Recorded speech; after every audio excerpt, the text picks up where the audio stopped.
먼저 시간에 이어서 황홍길 조사님의 도덕경 제1장 세 번째 마지막 시간을 시작하겠습니다. 그 정구이 동 그랬네요. 정을 오래 해서 그게 이르면 동한다고 그랬죠. 일동일정, 일정일동. 모든 만물을 다 보고 사람 가까운 사람을 두고 봐도 계속 고요하게 잠만 잘 수 있나요? 오래되면 일어나서 있어야지 계속 그냥 누워만 있고 고요한 상태로 있으라면 괴로워서 못 있죠. 그럼 움직여서 또 사회일 보는데 계속 쉬지 않고 움직이기만 하면 되나요? 잠도 안 자고? 그러면 또 쉬어서 잠을 자잖아요. 정을 고요한 잠을 자고 또 일어나서 움직이고 잠을 자서 우주의 현관규가 열려서 자기도 모르게 에너지를 받아서 힘이 차면 또 아침에 일어나서 돌아댕기고 썼다가 다시 고요한 상태의 잠을 자다 그걸 받아들이고 일동일정하는 거 외에 뭐 있어요 사람이. 뭐 동물은 안 그런가요? 그렇기 때문에 고요한 상태로 있으면 가만히 있는 거죠. 무중이죠. 그게 무 가운데 있는 거죠. 아무것도 없는 상태로 고요한 상태로 있다 보면 현관규가 열려서 우주 에너지를 받아들이기 때문에 그 우주 에너지인 기기가 생함이 있게 되잖아요. 그 일동일정 외에는 없어요. 한 번은 양이 되고 한 번은 음이 되는 거. 우주의 기본 원칙이에요. 거기서 벗어나는 사람은 없는 거죠. 그러면 없는 가운데서 유가 생기기 때문에 무중생유란 말이 많이 나와요. 그럼 그 이름이 일어나서 있게 된 생겨서 있게 된 이것을 이름하여 일양이 하나의 양이 생겼다 하는 것이다 이 말이죠. 그 양이 생긴 것을 갖다가 활자시라고 그런다. 자시에 살아났다. 살아있는 자시다 이 말이죠.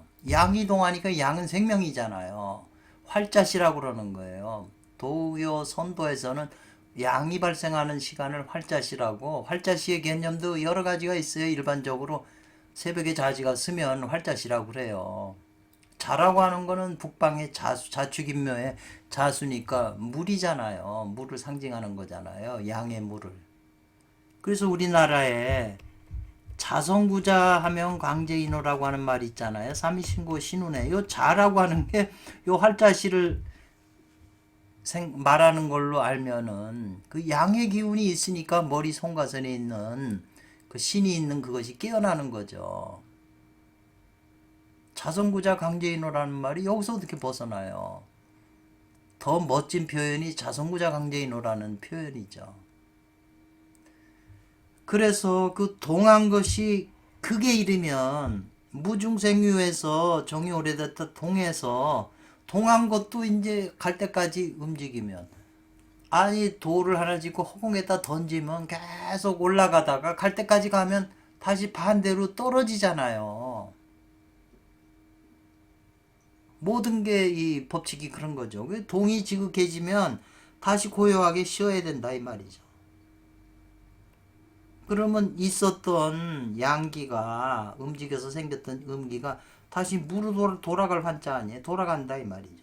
그러니까 무로 돌아가니까 이름하여서 말하기를 회복된 목숨이 양의 기운이 다시 뿌리인데 무로 돌아간다 이 말이죠. 복명기군이라는 게 그 말이다 이 말이죠. 뿌리로 돌아간다. 그래서 목숨을 명을 회복하려면 그 뿌리로 돌아가야 된다. 땅에다가 풀을 심어 놓으면 뿌리를 없애버려야 이게 죽어버리는 거지. 잎사구나 줄기 잘라봐야 뿌리가 있으면 다시 살아나는 거잖아요.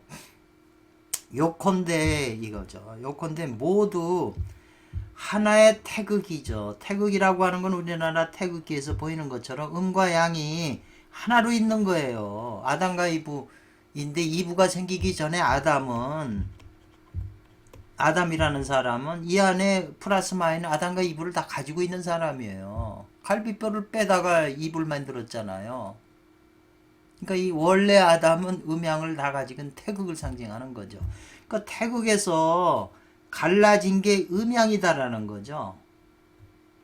양음. 이거는 이제 아담이 되고 이건 이브인데 이 아담은 갈비뼈가 이브로 됐으니까 갈비뼈 없는 아담이고 이브는 갈비뼈로 만들어진 음이죠.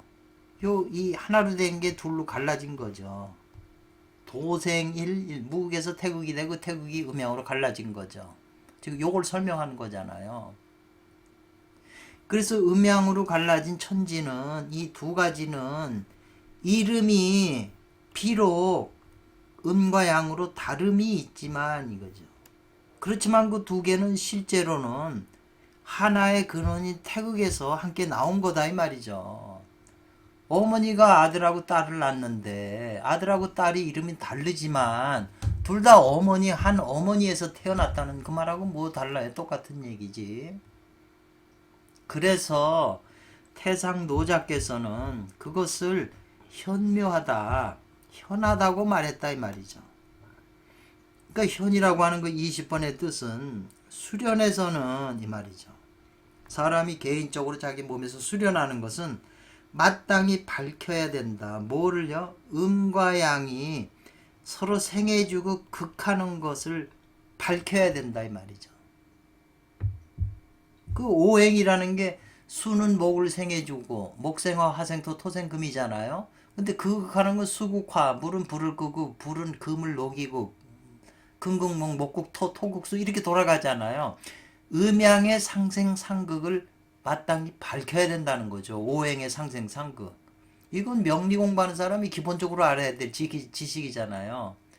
그래서 그게 음양의 생극과 한 번은 음이 되고 한 번이 양이 되는 도를 마땅히 밝혀야 된다.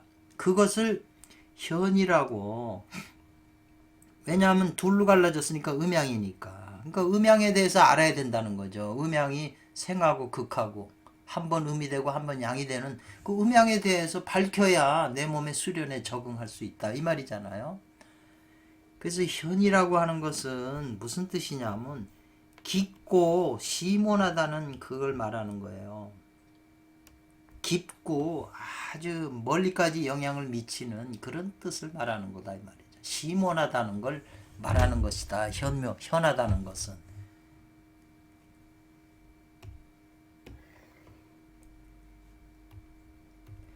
그래서 학자가 공부하는 사람이 욕도 현도라고 그랬잖아요. 현묘한 도를 얻고자 하면 이 말이죠. 욕은 하고자 하면. 그 현도라고 하는 것도 지금 현이라고 하는 것도 현지 우현 그랬잖아요. 도덕경에서 나오는 게 현자잖아요. 일장에서 나오는 게. 그리고 도덕경에서 무역으로서 그 묘를 관한다고 그랬잖아요. 이 묘자. 그럼 현묘지도잖아요. 그 우리나라의 현묘지도도 이 도덕경에 있는 이 내용하고 다를 바가 없다. 그러니까 학자가 욕도 현묘한 도를 얻고자 하려면 이 말이죠. 반드시 이렇게 해야 된다는 게 필수적이다 이거예요. 고요한 상태로 있고 또 고요해져라 이 말이죠. 그 다음에 또 고요하고 또 정해라 이 말이죠. 그러면 이게 주역의 곤쾌를 상징하는 거잖아요. 곤쾌. 곤쾌는 그 에너지의 핵심이 리영정, 이게 곤쾌 용육이잖아요. 이게 육을 쓰는 거잖아요. 곤쾌는 리영정이라잖아요. 핵심이 곤쾌, 건쾌는 리영정이에요.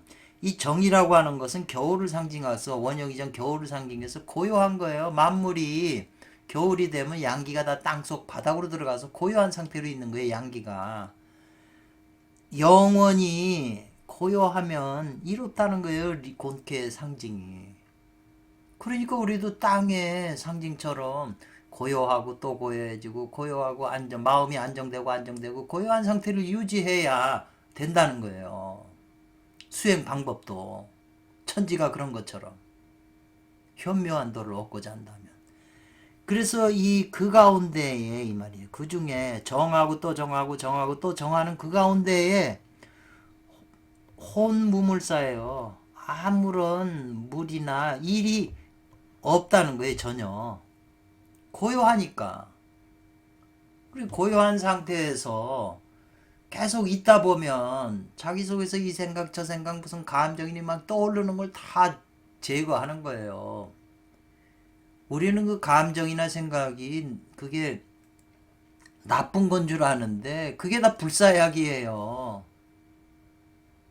화내는 게 독약이나 마찬가지잖아요. 근데 그 독약을 내가 법제하면 그 독약이 약이 되는 거예요. 그래서 밀교에서는 신구의 생각과 말과 행동으로 업을 짓지만 생각과 말과 행동으로 밀이 돼요. 업이 밀교가 돼요. 대로 보물이 되는 거죠. 생각과 말과 행동이. 그래서 내 안에 있는 생각 하나하나가 보물이 되는 거예요. 수련의 핵심이 돼요. 생각이나 이런 게 없으면 공부가 안 되는 거죠. 그래서 역경계를 많이 당하면서 사람이 감정으로 가슴에 화도 나고 분노도 나고 막 억울하고 뭐 이런 게 한도 맺히고 이런 것이 자꾸 발생했을 때 일어났을 때 그걸 자꾸 정화함으로써 공부가 깊어지는 거예요. 가슴이 이제 비어지는 거죠. 근데 그런 게 없이 편안한 삶을 살면 마음이 안 괴로우면 무슨 공부가 돼요. 이 바울 사도 같은 분이 그 어려운 가운데 포교한다고 돌아다니면서 얼마나 고통과 괴로움을 당해서 거기서 단련된 거죠. 저희 같은 경우에는 무슨 뭐 사회 직장도 별로 한 적도 없었고 공부만 하고 연구하니까 그렇게 크게 세상에 부딪혀서 어려움을 많이 겪지는 않았어요. 그러니까 마음 공부가 덜 된 거죠. 그런 것이 부딪혀 올 때 그걸 다 이겨내야 마음이 성장하는 거거든요. 내면의 공부도 마찬가지. 이러한 것이 지금 고요하고 고요한 상태로 해서 아무 물사가 이제 자기 속에 일어나는 그 물사를 다 제거하니까 이때는 이제 무욕이 된다 이 말이죠. 아무 욕망이 없는 상태가 돼서 그걸 관묘한다고 그러는 거네요. 무욕적인 마음으로서 관묘한다. 이 묘라고 하고 묘하고 규가 이게 암호예요. 잘 안 풀리는 암호예요. 그러니까 아무도 이 도덕경 1장을 풀 수가 없는 거죠. 무욕으로서 관묘하는 공부다 이거죠. 지금 고요한 상태가. 이것이 바로 현이라고 하는 거. 하나의 현이다 이 말이죠. 그럼 무욕의 상태로 고요한 상태로 가다 보면 동함이 일어나요. 뭐가 동해요? 이 기라고 하는 기틀이 한번 동한다 이 말이죠. 기기가.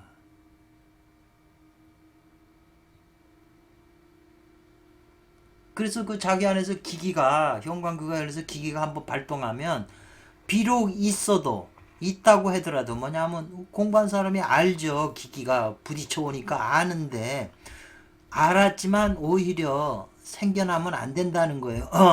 지견이 하나의 지견도 생각을 하면 안 돼. 이게 뭘까? 왜 이런 게 오지? 이런 지견이 일어나면 안 된다는 거예요. 그냥 그걸 느끼고만 있는 거죠. 알고만 있는 거지 생각으로 그걸 판단하고 그러면 그게 후천으로 변해버리니까 지견이 생기면 안 된다 이 말이죠. 없어야 된다는 건요. 그리고 비록 동하는 게 있어도 요 기기가 발동하는 게 있어도 이 말이죠. 오히려 동했다고 하는 움직이는 동하는 생각이 존재해서는 안 된다는 거죠. 거기에 또 생각이 이 식신이 일어나서는 안 된다는 거예요.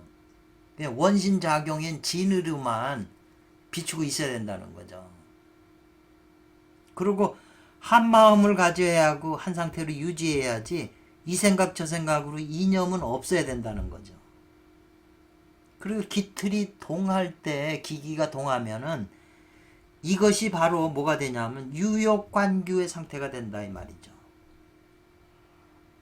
하고자 하는 게 있다는 거죠. 그 규를 관하고자 하는 욕심이 있다는 거죠. 규를 관한다 이 말이죠. 현관규. 이것이 또 하나의 현이라고 그랬어요. 그 21번 주석을 볼까요? 황원길 조사께서는 황원길 조사의 이러한 해석도 그 한 가지가 되지만 이랬어요. 이건 이제 황원길 조사가 이 위에 있는 걸 설명을 했잖아요. 근데 지금 이 주석을 붙인 이분은 그걸 인정도 하지만 달리 또한 해석할 수 있는 게 있다는 거죠. 어떻게 해석을 하냐면 묘하고 규를 얻은 후에 이 말이죠. 비로소 또한 유역을 가지고 규를 관한다. 그래서 그 규인 현관규가 열린 후에는 자연히 무역으로서 묘를 관한다고 하는 이러한 해석도 달리 할 수가 있다 이 말이죠.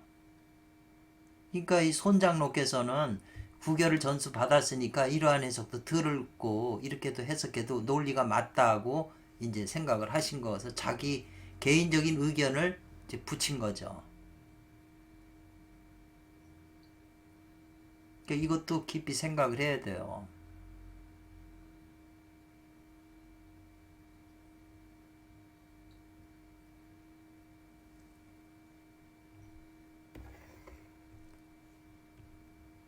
그리고 1장 원문에 현지우연이라고 하는 원문이 있잖아요. 현지우연이라고 하는데 문장에 이르러서는 이 말이죠.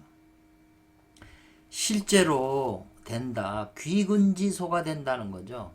뿌리로 돌아가는 장소가 된다는 거죠. 현하면서 또 현한 자리가 그게 그 근본 뿌리의 자리인 무국의 자리다. 이렇게 된다고 보는 거죠. 그것이 바로 많은 묘가 있는 문이 아니고 무엇이겠는가? 이 중묘라고 그랬잖아요. 묘도 하나가 아니고 많은 묘가 있는 문이 아니고 무엇이겠는가 이 말이죠. 이것도 좀 이해하기가 쉽진 않죠. 그리고 22번의 해석은 뭐냐면 이것은 바로 현관일규가 된다고 그랬어요. 그 중묘지문을 현관일규라고 본 거예요. 소착자, 아쉬운 것은 이 말이죠. 아쉬운 것은 애석한 것은 이 말이네요. 애석한 것은 범인들, 일반 사람들에게도 이와 같은 그 묘와 규가 다 가지고 있다는 거예요. 일반인들도, 도를 안 통한 사람들도. 이건 어떻게 해석을 했냐면 사람마다 모두 이 현관일규가 있다는 거예요. 근데 지금 우리 현관일규가 있는데 뭔지를 모르잖아요. 이걸 알아야 도를 통하는 건데 시작이 되는 건데. 그러니까 알지 못하기 때문에 마음을 비우고 겸손하게 고명한 이를 방문한다 이 말이죠. 높고 지혜가 밝은 사람. 이 도를 아는 고명한 이를 방문해서 해야 비로소 능히 얻을 수 있다. 이 근원인 현관일규의 근원에 대해서 알 수가 있다. 내 몸에 있는 이 일규의 비밀에 대해서 얻을 수 있다. 근데 왜 허심하고 겸손하게 방문하라고 그러죠? 마음을 비우면 공부도 안 될 뿐이고 이 고명한 일을 알아보면 당연히 마음을 비우고 그 사람 말을 듣겠지만 자기가 찾아가는 사람이 고명한 사람인지 아닌지를 어떻게 알아요? 그러니까 가서 상대방하고 대화하다가 이 사람이 시원치 않은 사람이니까 자기 의견을 막 드러내고 아는 소리하고 그럼 마음을 비운 게 아니잖아요. 그러면 상대방이 그 도를 가르쳐 주지 않죠. 상대방이 고명하다고 하는 것은 도를 이루어서는 경지까지 간 사람도 있겠지만 스승한테 비밀을 들어서 그 비밀을 아는 사람이 있잖아요. 공부는 깊질 않아도. 그 사람이 그거 스승한테 들은 것을 그대로 전해주면 그게 스승 만나 들은 거나 똑같잖아요. 그 사람은 스승 만나서 들었으니까 그대로만 전해준다면 진심으로 그대로 전해주면 되지만 그 사람이 전해줄 이유가 뭐가 있어요? 그렇게 애타게 정말 온갖 힘을 들여서 아는 걸 갖다가 일반인이 오는데 진짜 마음에 들고 그러면 가르쳐 줄 수 있지만 건방지고 아는 척하고 그러는데 누가 그런 사람한테 가르쳐 주겠어요. 내가 필요해서 저 사람한테 무상의 가격도 없는 그 보물을 얻으려고 그러는데 건방 떨어서 누가 가르쳐 주겠어요. 그래서 항상 그래서 이 겸허하다는 것은 우리가 주역에 보면 지산겸계가 있어요. 이게 겸손한 쾌예요. 이 여섯 효가 다 좋은 것은 이 지상경계밖에 없다고 그래요. 그 지상경계의 특성이 뭐냐면 이게는 땅이잖아요. 곤캐. 이거는 산이잖아요. 산은 멈춘다고 그랬잖아요. 딱 버티고 있으니까 더 못 가니까 막히니까 멈춘 거고, 곤캐는 땅이니까 뭐든지 받아들이잖아요. 순한 거잖아요. 받아들인다 이 말이죠. 그러니까 밖에는 곤캐고 내캐 속마음은 지금 산캐잖아요. 그러니까 상대가 뭔 말을 하면 겉으로 다 받아들여요. 땅처럼. 땅에 뭘 심으면 다 받아들이잖아요. 오행이 다 땅이 다 받치고 있는 거잖아요. 땅이 싫어하면 사람이 어떻게 땅에서 걷고 댕겨요. 다 받아들이죠. 상대가 무슨 말을 하든 싫은 말을 하든 좋은 말을 다 들어준다 이 말이죠. 그 듣다가 보면 마음에 드는 소리 듣고 마음에 안 드는 소리 있는데 듣다 보면 마음에 안 들기 때문에 자기가 얘기하고 싶을 거 아니에요. 반박을 해서. 그런데 이 산이라고 하는 것은 나가는 걸 멈춘다 이 말이죠. 반박을 안 해요. 멈춰요 자기가. 그리고 간캐 자체는 산이기 때문에 이거는 광명이나 빛을 상징해요. 관캐가 연산, 간이 두 개가 붙어 있는 게 연산캐인데 정역하고도 해상하죠. 이거 연산캐는 연산역이라고 옛날에도 있었잖아요. 귀장역하고 연산역하고 주역이 세 가지가 있었잖아요. 연산역은 선도 수행하는 그런 그 쾌로 성립이 된 육식회다 이런 게 있었다. 이제 이렇게 얘기를 해요. 그래서 참동계가 연산력의 기본을 두고 한 것이다. 이런 그 책을 보니까 그런 말이 있어요. 그러니까 상대방 말을 다 고뇌처럼 받아들이면서 자기 의견은 제시를 하질 않아요. 그렇다고 이 사람이 어리석은 사람이 아니에요. 자기 속에 광명이 있어요. 그러니까 이렇게 행동하는 사람을 겸손하다고 그래요.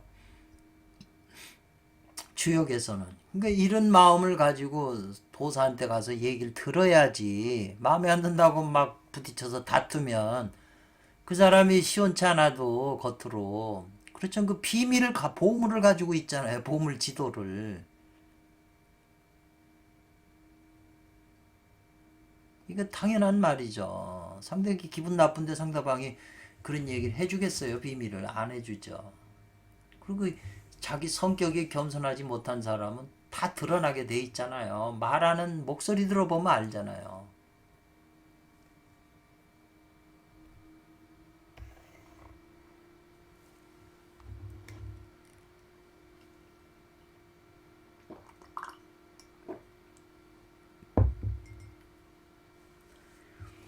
지인어 현관규계시 이게 굉장히 중요한 말인데 지인이죠. 지극한 사람은 공부가 진인 지인 뭐 이러잖아요. 높은 성인보다 더 높은 단계 지인인데요. 현관의 규가 열릴 때에 이 말이죠. 열릴 때에 기기가 발동해서 현관규가 열려서 기기가 발동해서 그 기기하고 이 스위치가 연결됐다. 우주 원동력하고 그럼 내 몸에 그 원동력이 들어와서 송가선에 부딪힐 거 아니에요. 열릴 때에 일안휴정이고 일순아정인다. 이 말이 나와요. 이거는 이제 낙육당어록도 그렇고 도덕경 안에도 이 말이 간간다 나와요. 그냥 글자대로만 하나의 눈으로 엿보아 안정시킨다. 엿볼 휴자예요. 엿보아서 안정시키고 하나의 손으로 이 나라고 하는 거는 추나라고 그래서 추나법이라고 그래서 사람 뭐 손으로 이렇게 누르고 뭐고 추나한다고 그러잖아요. 꽉 붙잡는다 손으로 한 손으로 꽉 붙잡는다 이랬어요. 그러니까 이것을 해석을 글은 이렇게 있지만 아무리 찾아봐도 이걸 이 네 글자로 해석된 게 별로 없어요. 이걸 번역된 것도 다 잘못된 거죠. 이 말이 계속 나와요. 이걸 비밀이기 때문에 이 암호로 써놨어요. 제가 지금 이 옆에 번역한 거를 제 스타일로 제가 최대한 이렇게 해본 건데 이 구절이 항상 의문이 돼요. 약간의 감을 잡은 것뿐이지 항상 의문이 된다고요. 이란으로 한 눈으로 엿보아서 안정시키고 한 손으로는 꽉 붙잡는다 이 말이죠. 이게 무슨 말인지 이게 암호라는 거죠. 그러니까 황원길 조사님도 제자들에게 강의하실 때 이 표현을 쓴 거 보면 이게 암호로 비유한 거기 때문에 그 제자들만 이걸 풀어 주셨겠죠. 이때 들어가서 너희들이 형광불 열릴 때는 반드시 이걸 해야 된다. 이렇게 안 하면 공부가 또 안 되는 거죠. 그래가지고 조전 함량하라고 그랬어요. 함량이라 한다는 것은 축적해 갖고 자기 몸에 보존하는 거죠. 그 선천기를 우주 원동력에 스위치 꼈으니까 에너지가 통할 거 아니에요. 몸으로 흘러 들어올 때 그걸 내 안에 보존해야 되니까 보존하려면은 어떻게 하냐. 조전이라고 하는 것은 뭐냐면 이게 유교에 잡아서 보존한다는 뜻이에요. 이것도 잡을 조자 보존할 존자예요.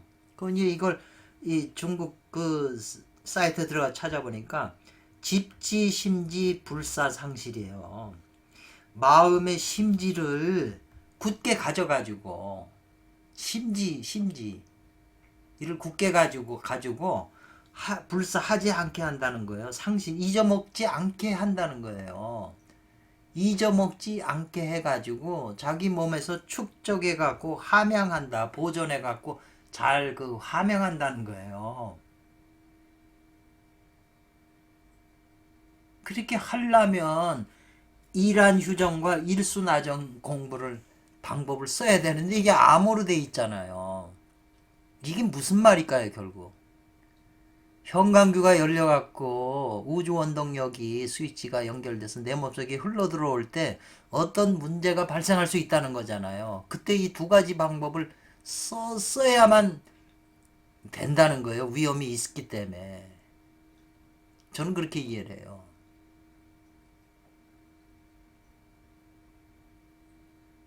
그래서 불사하게 하지 않는다는 거예요. 수유 잠시도 잠깐 사이라도 혹 떨어지지 않게 해야 된다 이 말이죠. 불사수유 잠시도 떨어지지 않게 한다는 게 머릿속으로 우주 그 현관유관에서 이렇게 그 원동력하고 연결되면 이게 그 스위치를 빼버리면 안 되잖아요. 떨어진다는 거는 우주 근원하고 떨어뜨릴 수 있다는 거잖아요. 그러니까 아까 제가 설명했을 때 누워서 우주 원동력하고 순간 나도 모르게 연결됐는데 이거하고 연결을 한 상태에서 생각이 일어나는데 이 우주 기운이 들어온다고 생각을 해보세요. 이제 이 성을 건드린다 이 말이죠. 이 손에 해당하거든요. 이거는 손이 뭐냐? 생식기가 손이 돼요. 손이라는 게 뭐죠? 물건을 먹는 거잖아요. 이 생식기가 손도 돼요. 여자 생식기는 발이 될 수가 있어요. 그게 다 상징으로 있어요. 창세기 주석서를 보면. 그러니까 창세기에도 그가 손을 들어서 생명나무 열매를 따먹고 영생할까 걱정이 돼서 화영공과 그룹으로 막는다고 그랬잖아요. 지금 그게 여기하고도 관계된다 저는 생각이 되네요. 그러니까 이게 떨어지지 않게 하는 방법이 하나가 있고요. 이 생식기로 건드려서 호르몬이 나가버리니까 못 나가게 꽉 붙잡아야죠. 이 손은 생식기를 상징할 수 있고 이 눈은 의식의 눈으로 이거 떨어지지 않게. 저는 제 입장에 체험한 입장에서는 지금 일단은 이렇게 바뀌는 이해가 안 되네요. 지금 그렇게 이해하는 것도 지금 말씀을 하면서 제가 그렇게 이해가 되는 거예요. 더. 이 안에 굉장히 깊은 그러니까 이런 의문이 있어야 나중에 이런 도를 알고 깨친 사람이 나왔을 때 이걸 물어보면 이 사람이 이런 걸 물어볼 정도면 얼마나 연구한 사람이라고 알겠어요. 그러니까 진심으로 겸허하게 물어보면 얘기를 해 주시죠. 진짜 전해줘야 될 사람한테 전해주면 하늘이 용납해주고 그건 고마워하는 건데 전해주지 않을 사람 건방진사람한테 전해주면 전해준 사람도 하늘이 싫어해요. 벌을 받는다고 그러잖아요. 세상에서도 2급 비밀도 공개하면 죄를 받아서 깜빵에 가는데 1급 비밀을 누설하면 깜빵 가잖아요. 이거는 하늘 가운데서 제일 높은 신선들이 사는 세계에서 비밀로 하는 건데 이거를 받았다고 해서 그걸 누설하면 장자양 진인이 그렇게 공부해서 도를 이룬 분도 비밀을 누설해서 3번이나 어려움을 만났다고 그러잖아요. 그러더니 나중에는 목에 칼이 들어와도 죽으면 죽었지 비밀 발설하지 않겠다. 그런 말이 책에 나오잖아요.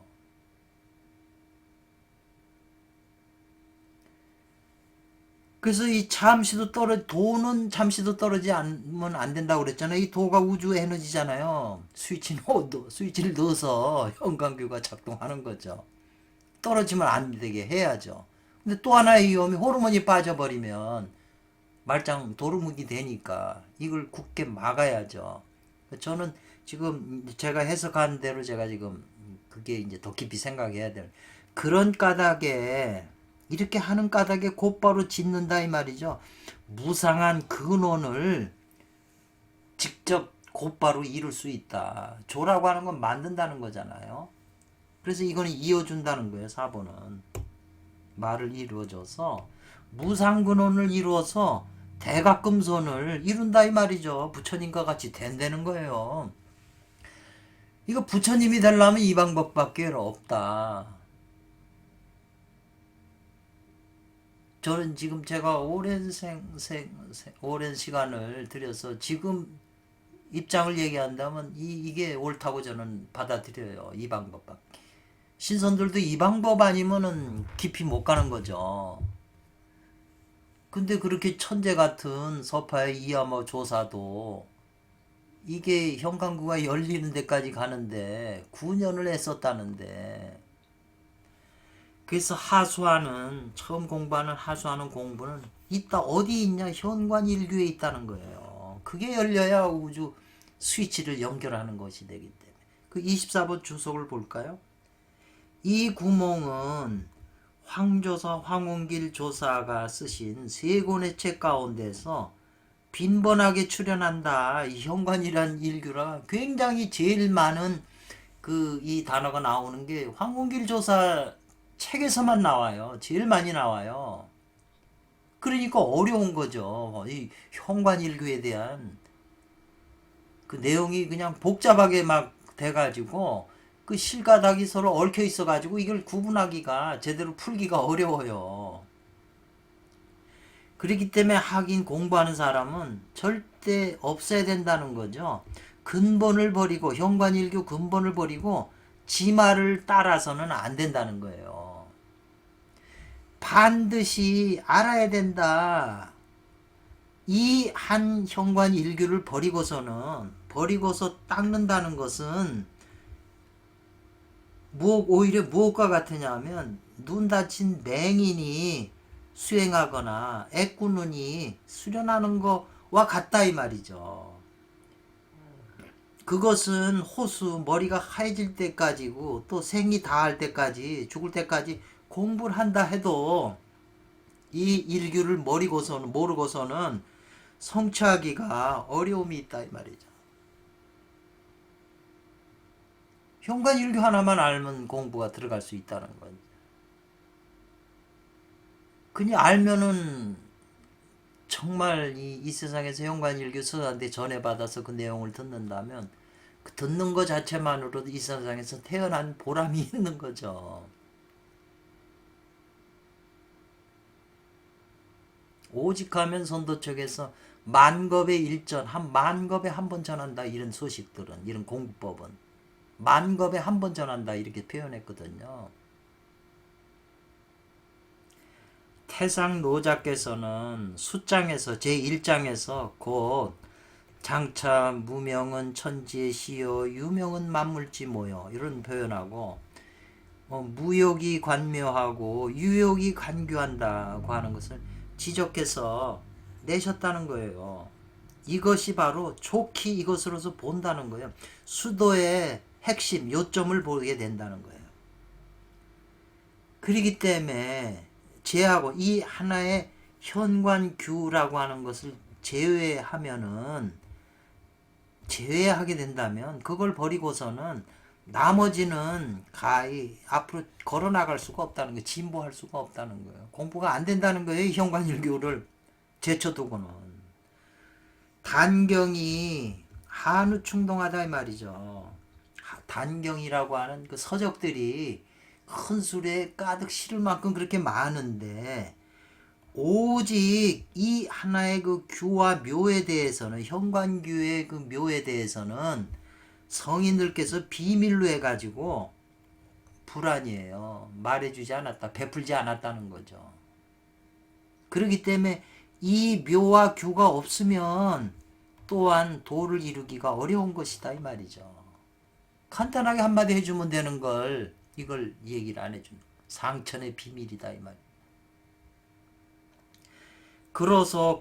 그러므로 개수 도덕경 제1 첫 장의 네 구절로서 이 말이죠. 말했다는 거에 뭘 대도의 그 근원은 실인즉 형체도 없고 모양도 없는 것에 속한 것을 말하셨고 또 생각으로서 사의로서 헤아려서 궁구해서 알 수 있는 게 이건 불가하다는 것을 말씀하셨다는 거예요. 아무리 천재 같은 안자나 민자가 공자의 수제자잖아요. 그런 사람이라도 자기 머릿속으로 연구해도 이 현관일교에 대해서는 모른다는 거예요. 연구해서 할 수 있는 게 아니에요. 그러나 어리석은 지압이라도 스승이 얘기해주면 그냥 알아버린다는 거예요. 이 말은 지금 오진편에 나오는 말이고 능언경 개운화상 거기에도 그 말이 똑같은 말이 있어요. 그 26번의 주석 5번 고로 만약 몸 밖에서 구하는 것은 이 말이죠. 이 현관일교를 몸 밖에서 구하는 것은 오히려 무엇과 같으냐 하면 바다 위에 떠 있는 누각을 찾는 건 신기루잖아요. 그건 바다 위에 집이 있겠어요. 만약 몸 안에서 구한다고 하는 것은 오히려 이것은 후천에서 망령된 짓을 하는 거나 같다는 거예요. 인간 육체는 선천이 없고 전부 후천이잖아요. 그 몸 밖에서 구할 수도 없고 몸 안에서 구할 수가 없다 이 말이죠.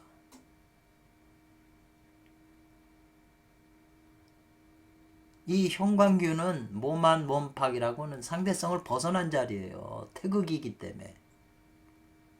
상대를 벗어난 자리에 있는 거예요.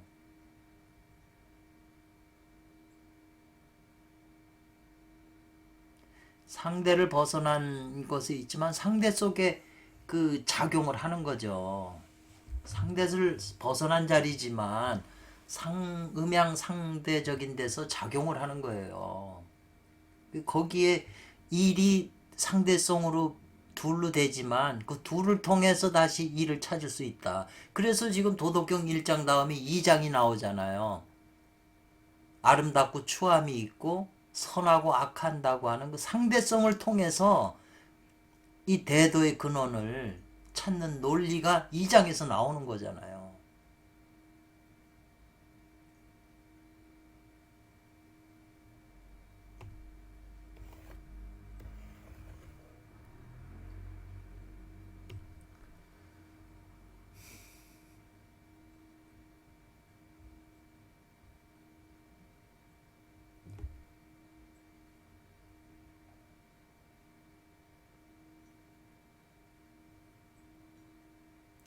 하수 공부는 그렇게 설명을 했고요. 오직 천지가 이 말이네요. 오직 하늘과 땅이 아직 아직 열리지 않은 그 처음에는 이 말이죠. 아직 천지가 개벽하기 전에 열리기 전에는 만들어지기 전에 처음에는 혼돈이라고 그러죠. 우리가 혼돈이라는 말을 많이 듣잖아요. 혼돈한 상태에 있어서 천지가 열리기 전에는 무가 다나라 가히 없다는 거예요. 단에 일의 시초나 실말이 끝, 일의 시초와 끝, 실말이 이런 게 없다는 거예요. 아무것도 없다는 거예요. 하나의 상태로 있기 때문에. 곧 무엇과 같으냐면 사람이 고요할 때 한 상태에서 길러서 양하는 거죠. 고요한 상태를 계속 유지하면서 그 혼돈둔둔한 그 상태 안에서 뭐를 기르는 거죠. 그런 거를 말하는 거죠. 앞에서 설명했어요. 앞에서 그 설명을 했는데요. 그게 길러진다고. 그래서 천지가 아까 열리지 않는데 천지가 그 안에서 이제 혼돈둔둔한 상태에서 뭐가 보이지도 않지만 뭐가 길러지면서 그게 어느 정도까지 길러진다면 천지가 호련히 이 열릴 벽이에요. 열릴 때쯤이면 이 말이죠. 그래서 앞에서는 고요함이 그게 이르니까 지금 열려서 동한다 이 말이죠. 형광규가 동한다 이 말이죠. 그러니까 형광기가 열려서 동하기 때문에 그 우주 에너지 그 스위치가 나하고 연결됐잖아요. 그러니까 내가 알아차리는 거죠. 일각이 그냥 일어나서 깨게 되는 거죠. 정신이야 그냥. 그렇게 되면 곧 사람이 그 동안 정극한 상태에서 동안 그 길을 정하게 된다. 이 정한다고 하는 것은 정탐한다. 뭐 수사에서 저 적군을 정탐한던가 엿본다 이 말이겠죠. 정탐한다 이런 뜻이네요. 몰래 탐색한다, 찾는다. 이 정이라고 하는 정찰한다 이런 뜻이에요. 그 동안돼서 길을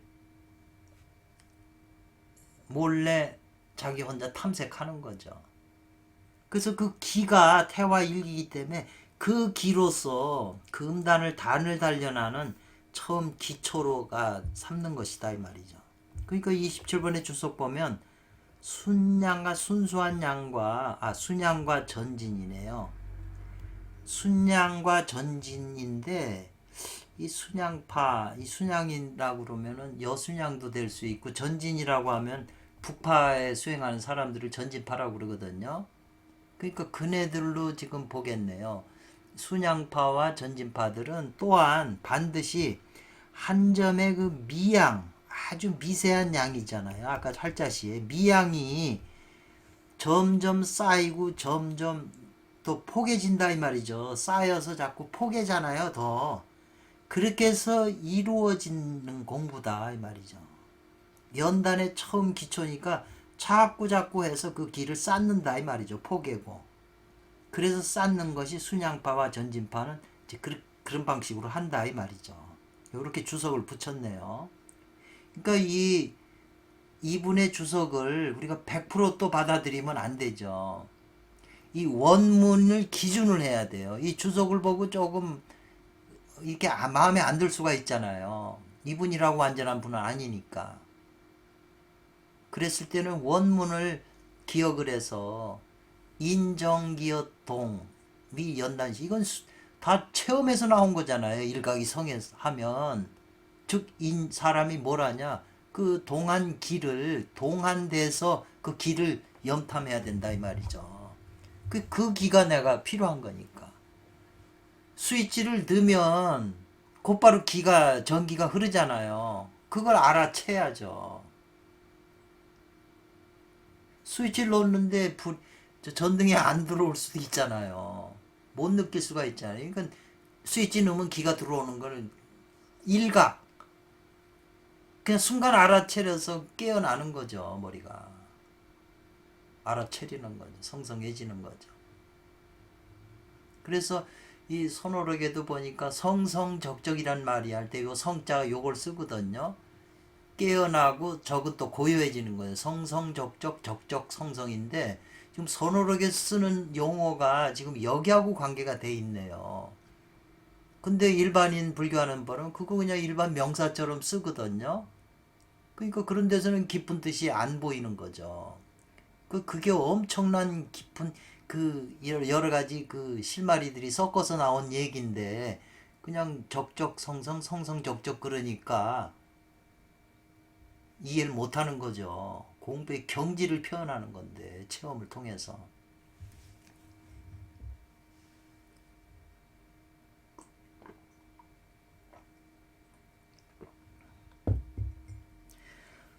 제차 조홀지간 수콜이네요. 수콜.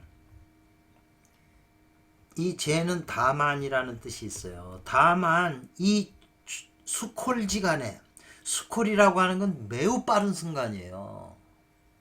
아까 정광석화라고 그랬잖아요. 그건 이제 수콜지간으로 지금 표현해. 수콜하는 매우 빠른 순간에 이 말이죠. 스위치 누르면 곧바로 그냥 전기가 들어오잖아요. 그때에 비유 있지 않으면, 뭐가 있지 않으면요, 지혜로운 구슬이, 구슬의 그 해검, 지혜로운 구슬의 그 지혜의 검이죠. 지혜의 검이니까 머리 쪽의 검인가요? 네. 왜냐하면 그 길을 정탐해서 알아차리려면 머리에 있는 송가선에 있는 그 원신의 지혜 구슬의 그 검이, 지혜 칼이 없으면, 있지 않으면 그걸 얻을 수가 없다는 거예요. 그 길을 내가 얻을 수가 없다는 거예요. 지혜의 검이니까 원신이 되잖아요. 그 원신이 없으면 길을 거두 얻을 수가 없는 거죠. 그 28번의 주석을 봐요. 고로 어려운 것은 나오잖아요. 이건 지금 공부에 맞닥린 그 순간에서 지금 공부할 건데, 고로 어렵다고 하는 것은 뭐가 우리가 이 어려운 거냐면, 평일에 평상시에 심성, 마음하고 성품, 이 마음의 심과 성품을 닦는 그 화후의 그 연양하는 게 어려운 것이다. 평소에 이거를 숙달을 시켜야 된다. 평소에 칼, 검수를 연마해야 실제 적하고 죽기 살기로 싸울 때 운영이 되잖아요. 평상시에 연습을 안 해놓으면 실제 만나면 당하잖아요. 그러니까 평일에 마음을 심성을 하는 그 화후의 그 연양하는 게 어렵다는 거죠. 화후라고 하는 것은 적절한 대처잖아요. 그래서 만약에 또한 이 화후가 순수하게 익어야 된다는 거죠. 연습을 해가지고 숙달이 돼야 된다는 거예요.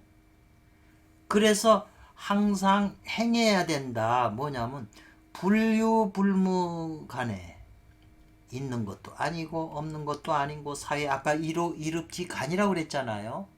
항상 행해야 되면, 그렇게 행하게 되면 불유불만의 불무의 그 사이에서 평상시에 연습을 행하면 자연이 능하게 된다. 이 조올지간에 매우 빠른 순간에 득도 유무지간이네요. 유무지간에서 도를 얻게 된다. 도인 태화일기를, 선천기를 얻게 된다 그랬어요. 그러니까 이 불유불무간에서 일상에서 연습한다는 이게 아까 유무라고 그랬잖아요. 유아무, 유용무욕. 이게 조금 어려운 말이에요. 저도 이게 분명히 이해가 안 돼요. 일상생활에서 해야 그 깊은 상태에 들어가서 거기에 대처할 수 있다는 거죠. 이게 이제 조금 이해가 덜 되는 순간이에요. 이거는 이제 황공길 조사님이 말씀하신 거라. 아니, 이건 주석이네요. 이거는 주석인데, 여기서는 지주 해검이 있지 않으면, 없으면 이 말이에요. 얻을 수가 없다는 거예요. 선천기를. 지주 해검이 뭐냐? 이것도 암호잖아요. 구슬은 구슬인데 지혜로운 구슬이잖아요. 지혜의 검이고. 그러니까 이거는 송가선 원신이라, 이렇게 원신이 원기를 얻는 거니까. 근데 이번 주석은 지금 좀 어렵게 돼 있어요. 그러니까 평일에 그 연습을 하라는 건 맞는 얘기지만, 지금 불유불무간에 연습을 행하라는 것은 이게 좀 덜 이해가 된다는 거죠. 또 어딘가 또 이 말이 또 나올 거니까 이해가 안 되는 부분은 의심을 하고 있어야죠. 기억을 하고 있어야 다른 문장에서 나올 때 서로 연결해서 이해할 수가 있는 거죠. 이분이라고 주석 손장로가 그냥 한 군데다 다 주석을 붙이지는 않잖아요. 예. 요점은 요컨대 이 말이죠. 이게 원문이죠. 중요한 거예요. 황원길 조서에. 염두기처가 즉 현빈이 된다고 그랬어요. 생각이 일어나는 그 곳, 우리가 생각이 일어나잖아요. 그러니까 가슴에서도 일어날 수 있고 머리에서도 일어날 수가 있어요. 원래 머리에서 일어나는 것은 가슴에서 일어나는 것이 글로 흘러가지고 머리에서 떠오르는 거예요. 이제 요거는 또 이해가 안 될 수가 있어요. 체험을 통해서 저는 이제 이해를 했는데, 근데 염두에서 일어나는 그 장소가 염두, 생각이 일어나는 곳이 바로 현빈이 된다. 아까 현빈 주문 얘기했잖아요. 현빈이 된다 이 말이죠. 곡신불사 시위 현빈 그랬거든요. 곡신은 죽지 않으니 이것을 일컬어 현빈이라고 한다. 이제 6장에서 나와요. 도덕경. 거기 또 참고를 해야 되겠지만 이 염두기처가 현빈이 된다는 것은 선도에서 간간히 나오는 중요한 이 구절이에요. 염두기초가 바로 현빈이 된다. 현관. 실제로 개천벽지 하늘이 열리고 땅이 열리고 이 말이죠. 사람을 낳고 만물을 기르는 실마리 단서 단자예요. 단서가 된다 그랬어요. 뭐가 염두기초인 현빈이. 우리 생각이 일어나는 곳이 바로 현빈인데 그 생각이 일어나는 곳이 바로 하늘도 열리고 땅도 열리고 사람도 낳고 만물을 기르는 실마리가 된다는 거예요. 그러니까 이 생각이 일어나는 곳이 얼마나 중요해요. 여러분은 이게 보면 생각이 일어나는 것도 이것도 에너지가 있어야 일어나요. 생각이 에너지예요. 파동 에너지다고요. 그래서 수행을 많이 해서 생각을 많이 관찰한 사람은 생각이 일어나면 알아차리면요. 생각 에너지하고 알아차린 에너지가 서로 작용해 갖고 생각이 정화돼요. 생각이 전부 에너지예요. 그 에너지로 느껴야 돼요. 예를 들면 김치 한 조각을 그냥 큰 조각을 입에 묻고 씹으면 에너지가 잘 안 느껴져도 김치 조금 1mm 되는 김치를 갖다가 잘라서 입에 혓바닥에다 넣으면 그게 에너지가 느껴져요. 그래서 이 생각이 에너지예요. 그 에너지 파동을 내가 느낄 수 있어야 돼요. 그 생각 에너지의 파동을 내 의식이 붙잡을 수 있으면 그 생각을 바꿀 수가 있는 거예요. 생각을 다스릴 수가 있는 거예요. 굉장히 중요한 거예요. 생각 그러면 에너지도 되지만 그 생각이 일어난 그 에너지를 컴퓨터에 연령해서 화면에다 놓으면 그게 사람 모습이 될 수 있어요. 동물이나 사람이나 남자인지 여자인지 나이가 많은지 늙은지 수염이 난지 화면으로 나온다고요. 그 전자파장이 화면으로 돌리면 우리가 눈이 다쳐가지고 못 보는 것 뿐이에요. 다만 생각으로 느끼는 것 뿐이지.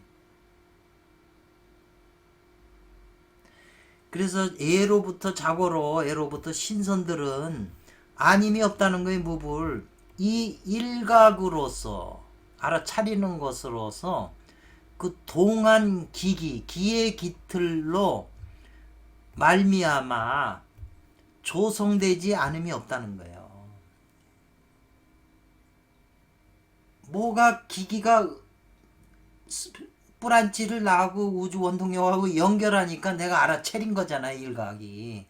그리고 그 몸에서 이제 그 두 개의 힘이 부딪히니까 발동한 기운, 그걸 가지고 쌓아가지고 이루지 않은 것이 없다. 옛날부터 신선들, 진짜 신선들은 그렇다는 거예요. 그래서 아까 염두기초가 현빈이라고 하는 걸 이 주석을 볼까요? 이거. 이 염두기처가 현빈이 된다고 하는 것은 참된 진사가 아니면 불가능하다는 거예요. 이 말하는 것은 이 현기, 이 하늘의 비밀을 말하는 건 불가능하다. 뭐 염두기처가 현빈이 된다는 것을 여러분이 일반인은 모른다는 거예요. 진사가 아니면 이걸 말해줄 수가 없다는 거죠. 이 뜻을, 깊은 뜻을. 앞에서도 한 번 내쉬고 한 번 들이쉬는데 현관에 묘와 규가 있다고 그랬잖아요. 그것도 알 수가 없는 거죠. 우리가 맨날 숨 들이쉬고 내쉬는데 그걸 알 수 있어요? 지금 여기서도 생각이 일어났다가 우리가 죽고 그러잖아요. 꺼지고. 근데 생각이 일어나는 그 순간이 바로 현빈이라고 하는 것을 모르잖아요.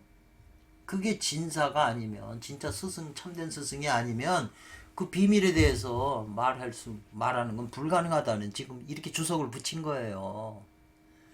그래서 이 염두가 일어나는 곳이라고 그랬잖아요. 일어나는 그 장소, 머리에 어디 뭐 앞니마에서 머리 어느 부분에서 가슴에도 왼쪽 가슴 뭐 이렇게 해서 그 일어나는 장소가 다 달라요. 살피면 그렇다 이 말이죠. 그래서 염두기초라고 하는 것은 오히려 무엇과 같으냐 이 말이죠. 설명하는 거예요. 염두기초가 바로 현관이고 현빈이 된다. 이런 말이 있거든요. 근데 이것을 지금 황홍길 선생님이 이 말을 썼을 때 이분이 굉장한 분이죠. 이런 용어를 구사한다는 게. 오히려 무엇과 같으냐 염두기초라고 하는 것은 사람이 나를 부른다 이 말이죠. 내가 가만히 지금 이게 어디서 할 수 있냐면 사람이요. 이렇게 이제 뭘 책을 보거나 뭘 보거나 영화를 보고 뭐 하다 보면 졸리잖아요. 그럼 졸리면 이렇게 머리를 책상에다 기대고 이렇게 조금 조는 상태로 있어요. 그렇다고 해서 완전히 의식을 잃고 잠을 자는 건 아니에요. 졸린 상태로 빠져 들어가는 거예요. 그런 상태로 있다가 갑자기 전화 벨소리가 팍 울려봐요. 그러면 화들짝 놀라죠. 그걸 갖다가 염두기초라고 그랬어요. 그걸 현민이라고 지금 설명하는 거죠. 그러니까 여기서는 이 전화 대신 사람이 나를 갑자기 부를 때 내가 전혀 생각하지 않았는데 사람이 나를 이름을 탁 부를 때 갑자기 그냥 곧바로 그냥 응답 네 할 때 거기에 바로 현빈 현관이 작용한다는 거예요.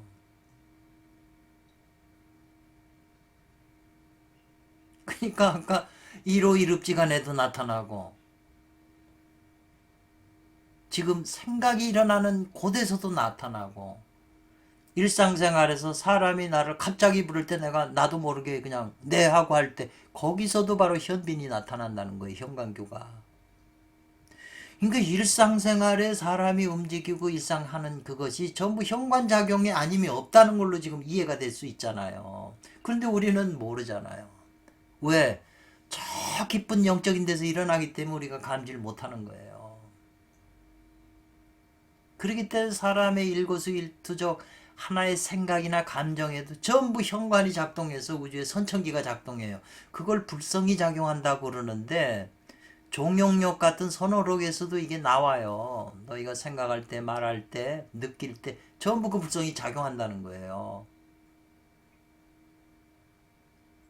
근데 우리가 그 정도의 깊은 경지에 못 들어갔으니까 일상생활에서 잘 못 느끼는 거예요. 하고는 있어도 그 작용이 내 몸에서 이 기계가 신묘하기 때문에 작용을 일으키지만 내가 그걸 모른다는 거죠. 그 깊은 그 내막을 모른다는 거죠. 그래서 오히려 무엇과 같으냐 이 말이죠. 아까 두 가지 예를 들은 거예요. 괴뢰가 이 말이죠. 움직이는 사선 줄과 같다 그랬어요. 괴뢰. 이 괴뢰라고 하는 것은 이것도 유명한 말이에요. 우리가 그 인형극이라는 거 있잖아요. 그 인형이라고 하는 게 전부 이렇게 뭐 이렇게 나무에 조그맣게 이렇게 입혀갖고 옷을 입혀갖고 뒤에서 줄을 매달아 가지고 손하고 다 매달아 가지고 어떤 사람이 줄을 잡아당기고 그러면 이 인형들이 이 괴뢰라고 그러거든요. 이 괴뢰군. 이 인형들이 손도 움직이고 말도 할 때 입도 움직이고 하는 게 뒤에 있는 사람이 조종하는 거잖아요. 끈을 연결시켜 갖고. 그래서 이 줄을 연결한 이 사선 괴뢰는 이 사선으로 말미암아 움직이는 거예요. 손도 움직이고 이게 사선이 없으면 인형들이 못 움직이죠. 그래서 이걸 일으키게 하는 이 사람은 본성이고 이 말이죠. 본성 주인공이고 이 줄은 이게 현관이라고 이제 얘기를 해요. 현관 일교라고 이렇게 비유하더라고요. 두 가지를 지금 비유하면서 염두기초, 우리는 염두기초가 또 생각이 일어나잖아요. 이게 다 같은 거라는 거예요, 지금. 그러기 때문에 이거에 달통한 사람은 두두시도라고 하는 말이 보이는 것마다 다 이 현관작용이기 때문에 다 도가 되는 걸 안다는 거예요. 그 선사도 깊은 선사들은 깊은 경지에 있는 선사들은 두두시도예요. 모든 게 다 그 근원작용인 것을 안다 말이죠. 우리가 보통 유튜브에 보면 선어록을 얘기하는 사람들이 본체를 알면 이게 다 보고 듣고 다 하는 거다 이렇게 얘기는 하지만 말로는 알고 이제 생각으로는 알고 말로는 하지만 실제 본인이 깊은 경지에 들어가서 그걸 아냐 하면은 몰라요. 설명만 하는 건데 맨 똑같은 소리만 하는 거잖아요. 일상생활의 모든 것이 다 이작용인데 슬퍼하고 울고 하는 게 다 이 우주의 근원적인 에너지가 아니면 사람은 못하는 건데 그렇게. 이 지금 이 표현이 굉장히 깊은 의미를 담고 있는데 평생을 연구해야 될 자료같이 느껴지네요. 그래서 또 원문에 보면 무욕으로서는 묘를 관하고 이 말이죠. 유욕이면 규를 관한다. 이것도 이 무욕과 유욕이 이게 쉬운 표현이 아니에요. 주석을 그 번역을 한 거 보면 저마다 다 달라요. 무욕이 관기묘, 유욕이 관기교. 토막내는 자르는 부분도 다를 수가 있고 해석도 다 달라요. 이게 아다르고 어다르듯이. 그래서 참 어려운 거죠. 그래서 이 두 가지 양자는 하나는 고요한 상태를 얘기하는 거고 하나는 동하는 것을 말한다 이 말이죠.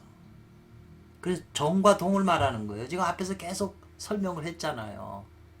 무욕이 관면은 고요한 걸 얘기랑 고요한 상태로 계속 유지하면 그게 가서 동한다고 그랬잖아요. 그때는 유욕으로서 관규하라는 거잖아요. 그리고 구멍이 닫히면 다시 무욕으로서 하고 또 열리면 유욕으로서 하고 이렇게 교대로 하는 거죠. 일정일동이 서로 상호 그 뿌리를 삼는다는 거죠. 정일 때는 동이 뿌리가 돼서 정해지는 거고 동한 것은 정함으로써 동해지니까 서로 뿌리가 되는 거죠. 서로 의지하고 있는 거죠. 고로 동출이 이명이에요. 함께 나왔으나 이름만 다르다. 그랬어요. 그래서 요 30번에 대한 주석은 지금 뒤로 가 있네. 한번 볼까요? 요거 뒤로 가서 30번 주석을 볼까요? 여기 나오네요. 30번. 양자는 비록 이게 두 가지예요. 두 가지는 비록 둘이나 오히려 이것은 하나가 된다 이 말이죠. 하나다 원래는 하나에서 나온 둘이니까 그렇게 주석을 붙이셨네요.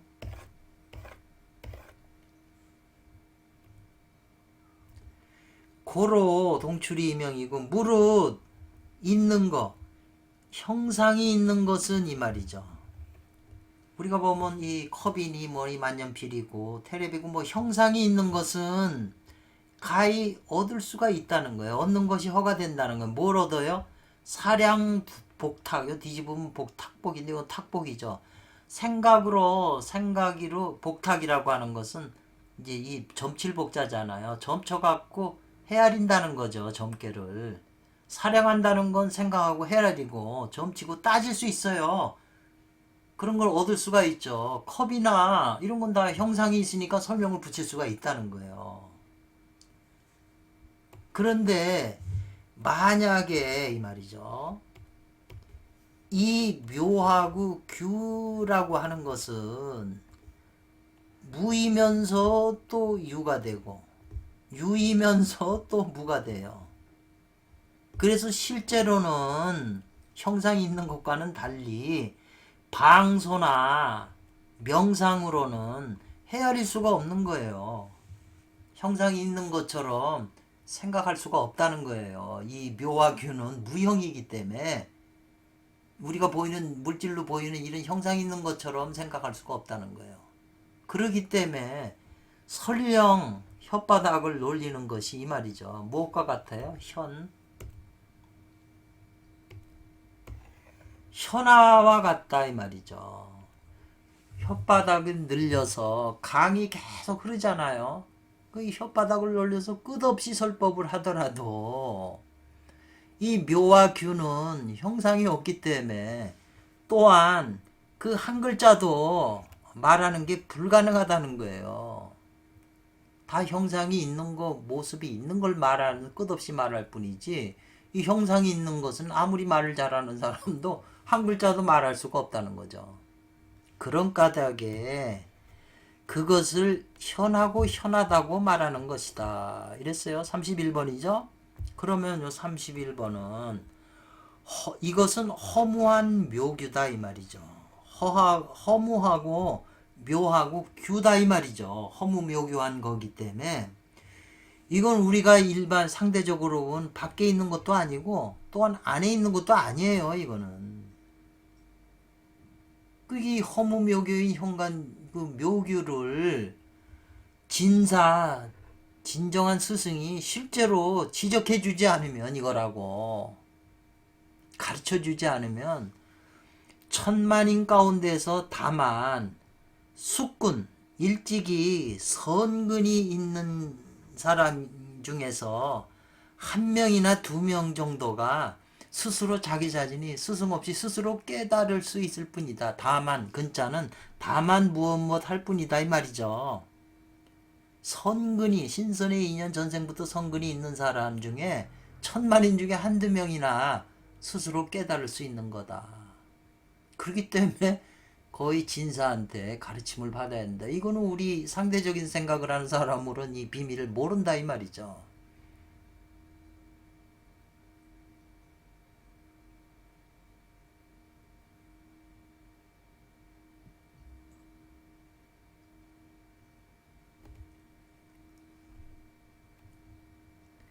학자 공부하는 사람들은 이 말이네요. 또한 부득시 그것을 이제 그 묘명이 된다고 보아서는 안 된다. 요 부득이라고 하는 건 얻지 못한다고 그랬는데 어떨 때는 뭘 해서는 안 된다. 이렇게 또 표현하거든요. 학자들은 그 무명인데 그 묘명이 된다고 보아서는 안 된다. 이렇게 했는데 터럭만큼도 궁구하지 못한다. 머리로 헤아려서 궁구하지 못한다. 뭐냐면 하나의 실제적인 그 결말을 이 말이죠. 이 하락은 결말이네요. 결말을 궁구할 수가 없다. 그러니까 이거는 앞에 거에서는 배우는 자가 또한 그 묘명이 되는 것을 보는 걸, 그 보는 것이 자기가 공부해서 보는 것이 묘명이 되는 것을 얻지 않으면 이렇게 해석이 되네요. 아까 뭐 황홀묘명한 상태로 들어가야 그 현관귀가 열려서 선천기하고 결합이 되니까 묘명이 되는 것을 보지 않으면 이 말이죠. 보는 것을 얻지 않으면 이 말이에요. 묘명을 알지 못하면 조금도 자기 머릿속으로 생각해서 궁구한다고 그래도 실제적인 그 핵심천 낙천은 궁구하지 못한다는 거죠. 묘명을 실제적으로 자기가 수행해서 체험을 하지 못하면 머리통으로 아무리 생각해도 그건 해결이 안 된다는 거예요. 그 말이잖아요, 지금. 과연 이 말이죠. 이것을 이곳에서 이 말이죠. 뭐냐면 이 묘명에서 이 말이네요. 이곳에서 이 문장에서 심출 찾아낸다 이 말이죠. 찾을 심자니까 적적 확확 쳐 확실한 그 곳 이 말이죠. 아까 염득이 처라고 그랬잖아요. 염이 일어나는 확실한 곳 고초자 썼는데 여기서도 마찬가지. 확실한 곳을 찾는다면 이 말이에요. 이 말이죠. 그래서 사람이 본다면 그 황홀한 것을 볼 수 있다면 이 말이에요. 볼 수 있고 또 내가 그 황홀한 가운데서 현관귀가 열리면 그 기기를 실제로 파빙함이 있어야 된다는 거죠. 그걸 붙잡을 수 있어야 된다는 거죠. 그 에너지를. 붙잡지 못하게 되면 문이 닫히고 말잖아요. 그 스위치가 빠지는 거죠. 그 요 32번은 또 어떻게 해석을 했냐. 일인무이예요. 그냥 한결같이 무의의 공부에 맡긴다 이 말이죠. 그냥 무의의 상태로 맡겨가지고 너 또한 된다는 거예요. 뭐냐면 황홀묘명한 상태로 가능하다 이 말이죠. 그냥 공부 앉아서 무의의 상태로 인위적인 조작 없이 무의한 상태로 자기 몸 안에서 일어나는 대로 맡겨도 황홀묘명한 상태가 될 수 있지만 그렇지만 오직 그 본래인인 주인이 없으면 그 에너지를 관장하는 주인이 없으면 오히려 공망에 떨어지게 된다 이 말이죠. 그러니까 설령 양이 발생하게 하더라도 이 사자는 하게 하는 사역동사잖아요. 황홀묘명 상태에 이르러서 양이 발동하는 상태에 되더라도 주인이 없으면 늘상 그 양생하는 걸 얼굴을 마주 대하고 있어도 그걸 붙잡을 수 있는 본래 주인이 없다면 어긋나 지나가게 된다 이 말이죠. 그렇게 되면 다만 이것은 애석한 일이 될 뿐이다 이 말이죠. 애석할 뿐이다 이 말이죠.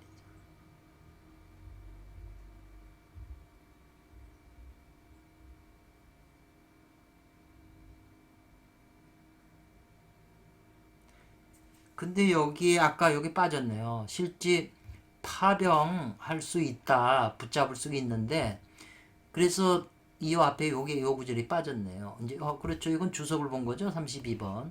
그래서 오래오래 착수한다 이 말이죠. 황홀묘명 상태를 보고 현관을 들어가서 현관구가 열리면 그 우주 양이생하는 거를 이제 만나게 되니까 그걸 붙잡을 수 있는 원신이 있어야 내 것으로 만드는데 황홀묘명 상태에 들어가서 에너지가 발생해도 양이 발생해도 그걸 붙잡을 수 있는 원신이 없으면 도로하면 타불이죠. 금강산 늘 식후경이 되는 거죠. 그림의 떡이 되는 거죠. 오래오래 이 공부를 착수해서 봄을 만난다고 하는 것은 이 봄은 양기운이잖아요. 양생함을 만나면 이 말이죠. 오래오래 하게 돼서 봄의 경지를 만난다. 봄경지를 만나요. 그래서 선사들의 시의 봄경지는 몸이 전부 이제 봄경지로 양기가 발동하는 거죠. 그렇게 되면 두두시도가 돼요. 이게 서너르게 많이 나오는 거예요. 보이는 머리로 보이는 모든 거에 부딪히는 것마다 다 도가 돼버려요. 선사들의 경지가 다 두두시도의 경지가 됐기 때문에 말하는데 맥힘이 없는 거죠. 자연을 보더라도 꽃하는 걸 봐도 전부 도를 다 나타낼 수가 있어요. 도의 원리를. 두두시도.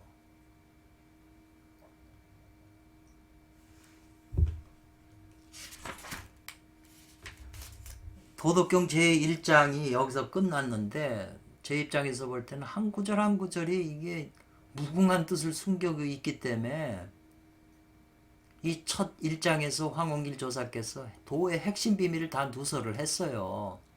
그러나 우리는 이게 깊은 뜻을 다 이해를 못하기 때문에 2장 3장을 통해서 계속 설명하는 걸 들어야 돼요. 그것이 이제 나를 더 풍부하게 하는 거죠. 그 이런 관점에서 도덕경을 푸는 거예요. 그래서 앞부분에서는 우리가 일상생활하는 세속의 문제로서 그 원문을 풀이하면서 뒤에서는 우리가 도를 하는 입장에서 이제 또 해석을 하고 계세요. 독특한 해석을법이죠. 1장이 너무너무 중요해요.